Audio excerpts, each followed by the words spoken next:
Assalamualaikum warahmatullahi wabarakatuh. Perkenalkan, saya Husnul Maulida dengan NIM 4005013. Pada kesempatan kali ini, saya akan mempresentasikan mengenai media pembelajaran. Baik, langsung saja ke materi pertama, yaitu pengertian media pembelajaran. Media pembelajaran adalah segala sesuatu yang digunakan untuk menyalurkan pesan pembelajaran dari sumber ke peserta didik. Sedangkan menurut Nana Sujana dan Ahmad Rifai, media adalah alat bantu dalam proses mengajar sebagai bagian dari metode pembelajaran. Jadi dari definisi keduanya di atas dapat disimpulkan bahwa media pembelajaran adalah alat bantu yang digunakan untuk menyampaikan pembelajaran dari selanjutnya yaitu peran dan fungsi media pembelajaran. Yang pertama yaitu peran media. Peran media digunakan untuk, yang pertama, membantu pendidik menyampaikan materi. Jadi, media juga dapat membantu pendidik agar penyampaian materi menjadi lebih jelas dan tidak kaku. Contohnya, dalam pelatihan menjahit di PKBM, tutor menggunakan video tutorial agar peserta lebih mudah memahami langkah-langkah menjahit. Yang kedua, yaitu menjadi jembatan komunikasi pendidik dan peserta didik. Media juga berfungsi sebagai penghubung agar pesan pembelajaran tersampaikan dengan baik.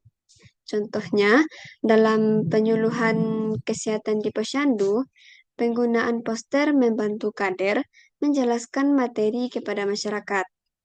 Yang ketiga, yaitu menciptakan pembelajaran interaktif. Media juga membuat pembelajaran lebih menarik dan juga melibatkan peserta secara aktif. Contohnya, dalam kursus komputer, penggunaan aplikasi langsung membuat peserta bisa juga praktik secara langsung. Yang kedua yaitu fungsi media. Menurut Levy dan Lenz, ada beberapa fungsi yang dapat digunakan dalam media pembelajaran. Yang pertama yaitu fungsi atensi. Media berfungsi untuk menarik perhatian peserta didik. Contohnya, video menarik saat pelatihan kewirausahaan agar peserta lebih fokus. Yang kedua yaitu fungsi afektif. Fungsi afektif yaitu media berfungsi sebagai meningkatkan minat dan motivasi belajar peserta didik. Contohnya, cerita inspiratif melalui film pendek dalam pendidikan kesetaraan. Misalnya di paket C. Yang ketiga yaitu fungsi kognitif. Jadi media ini juga berfungsi membantu memahami materi lebih mudah. Contohnya, diagram atau gambar dalam pelatihan pertanian membantu memahami proses tanaman. Yang keempat yaitu fungsi kompensatoris. Fungsi kompensatoris ini membantu peserta yang mengalami kesulitan belajar. Contohnya, audio pembelajaran untuk peserta yang kesulitan membaca dalam program keaksaraan. Selanjutnya yaitu kriteria pemilihan media pembelajaran. Ada beberapa kriteria. Yang pertama, kesesuaian dengan karakteristik peserta didik agar media tepat sasaran. Nah, jadi dalam memilih media pembelajaran, hal yang pertama yang perlu diperhatikan adalah kesesuaian media dengan karakteristik peserta didik. Karakteristik ini mencakup usia, latar belakang, minat hingga kemampuan belajar mereka. Media yang tepat akan membuat pembelajaran lebih mudah dipahami. Contohnya dalam program paket C, peserta didik yang sudah bekerja lebih cocok menggunakan video pembelajaran singkat atau modul digital yang fleksibel dibandingkan buku teks. Yang kedua yaitu ketersediaan sumber daya. Jadi media juga harus disesuaikan dengan sumber daya yang tersedia seperti fasilitas, alat, dan waktu yang dimiliki oleh penyelenggara. Jangan sampai media yang telah dipilih ternyata lebih sulit digunakan karena keterbatasan tersebut. Contohnya, di PKBM dengan fasilitas terbatas, eh, maka penggunaan poster atau alat peraga sederhana lebih efektif dibandingkan media berbasis teknologi tinggi. Yang ketiga, yaitu lingkungan pembelajaran yang mendukung. Jadi, lingkungan belajar juga mempengaruhi efektivitas media. Media yang telah dipilih harus sesuai dengan kondisi tempat belajar, apakah di dalam kelas, di luar ruangan, atau berbasis masyarakat. Contohnya, pada pelatihan keterampilan di desa, penggunaan alat praktik langsung lebih efektif karena lingkungan mendukung pembelajaran berbasis pengalaman. Yang keempat, yaitu ketersediaan waktu dan biaya. Jadi, pertimbangan terakhir adalah efisiensi waktu dan biaya. Media yang baik tidak harus mahal, tetapi harus efektif dengan keadaan dan mudah digunakan. Contohnya, tutor dapat menggunakan video dari YouTube yang gratis dibandingkan membuat media baru yang membutuhkan biaya besar. Selanjutnya, yaitu langkah-langkah memilih dan mengembangkan media. Ada beberapa langkah-langkah. Yang pertama, yaitu analisis kebutuhan dan tujuan pembelajaran. Jadi, media yang telah dipilih itu harus mendukung kebutuhan peserta didik dan mendukung pencapaian tujuan yang telah ditetapkan. Contohnya, dalam pelatihan kewirausahaan, tujuan utamanya adalah keterampilan praktik, sehingga media yang digunakan juga bisa berupa simulasi usaha atau studi kasus. Yang kedua yaitu identifikasi karakteristik peserta didik. Jadi, pendidik perlu mengetahui latar belakang peserta didiknya agar media yang dipilih sesuai dengan kemampuan mereka.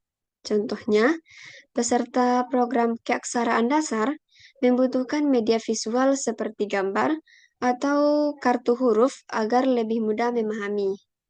Yang ketiga, yaitu menentukan jenis media yang sesuai. Nah, setelah memahami kebutuhan, langkah berikutnya adalah memilih jenis media yang paling tepat, apakah visual, audio, atau audio visual.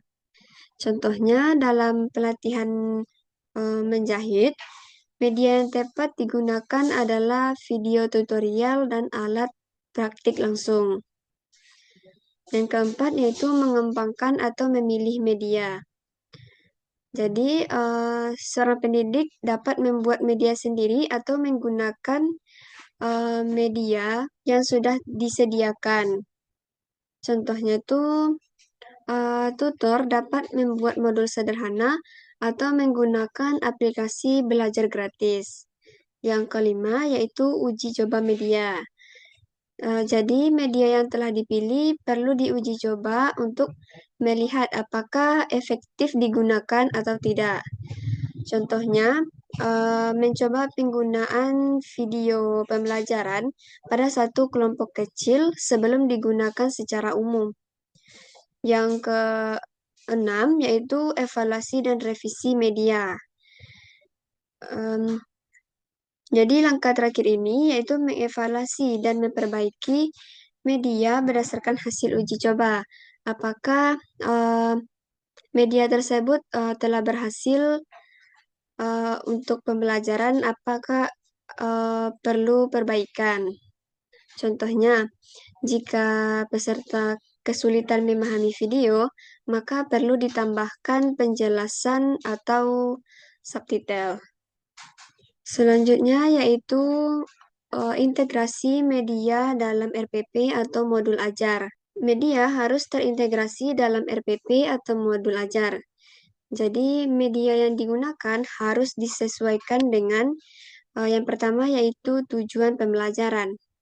Media yang telah dipilih dan ditetapkan harus membantu mencapai tujuan pembelajaran yang telah ditetapkan.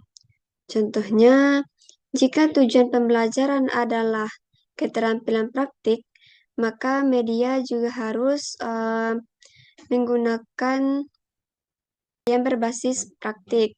Yang kedua harus disesuaikan dengan materi. Jadi jenis materi juga menentukan media apa yang akan digunakan. Contohnya, materi kewirausahaan lebih cocok menggunakan studi kasus atau video inspiratif. Yang ketiga yaitu metode pembelajaran. Jadi media yang dipilih harus mendukung metode yang digunakan seperti diskusi, demonstrasi langsung, atau praktik. Contohnya, jika menggunakan metode diskusi, media berupa gambar atau video sebagai pemancing yang efektif. Media juga digunakan pada 3 tahap. Yang pertama, yaitu tahap pendahuluan. Pada tahap pendahuluan, media pembelajaran digunakan untuk menarik perhatian peserta didik dan membangun minat belajar sejak awal. Media juga berfungsi untuk memberikan gambaran awal tentang materi yang akan dipelajari. Contohnya, dalam program paket C di PKBM, tutor membuka pembelajaran dengan menampilkan video singkat tentang pentingnya kewirausahaan. Video ini membuat peserta tertarik dan mulai memahami relevansinya materi ini dengan kehidupan mereka. Yang kedua yaitu tahap inti. Pada tahap inti, media digunakan untuk membantu penyampaian materi agar lebih jelas, mudah dipahami, dan interaktif. Media juga memungkinkan peserta didik untuk lebih aktif dalam proses pembelajaran. Contohnya, dalam pelatihan keterampilan tata boga, tutor menggunakan media berupa demonstrasi langsung dan video langkah-langkah memasak. Peserta tidak hanya melihat, tetapi juga langsung mempraktikkan, sehingga pemahaman mereka menjadi lebih baik. Yang ketiga yaitu tahap penutup. Pada tahap penutup, media digunakan untuk memperkuat pemahaman peserta didik serta melakukan evaluasi terhadap materi yang telah dipelajari. Media juga dapat membantu merangkum informasi penting yang telah dipelajari. Contohnya dalam program keaksaraan, tutor menggunakan kuis interaktif atau gambar sederhana sebagai evaluasi. Nanti peserta diminta menjawab pertanyaan berdasarkan gambar, sehingga tutor dapat mengetahui sejauh mana pemahaman mereka. Jadi media harus mampu membuat peserta didik aktif, bukan hanya mendengarkan materi saja. Dari penjelasan materi di atas dapat disimpulkan bahwa media pembelajaran merupakan komponen penting dalam proses belajar mengajar yang berfungsi sebagai alat bantu untuk menyampaikan pesan agar lebih mudah dipahami peserta didik. Peran dan fungsinya tidak hanya menarik perhatian, tetapi juga meningkatkan pemahaman, motivasi, dan efektivitas pembelajaran. Oleh karena itu, pemilihan media harus mempertimbangkan tujuan, materi, karakteristik peserta didik, serta kondisi yang ada. Selain itu, media perlu dirancang dan dikembangkan secara sistematis, serta diintegrasikan dengan baik dalam rencana pembelajaran, agar mampu menciptakan proses belajar yang lebih interaktif, efisien, dan bermakna. Sekian penjelasan dari saya. Mohon maaf bila ada kekurangan dan kesalahan. Terima kasih atas perhatiannya. Wassalamualaikum warahmatullahi wabarakatuh.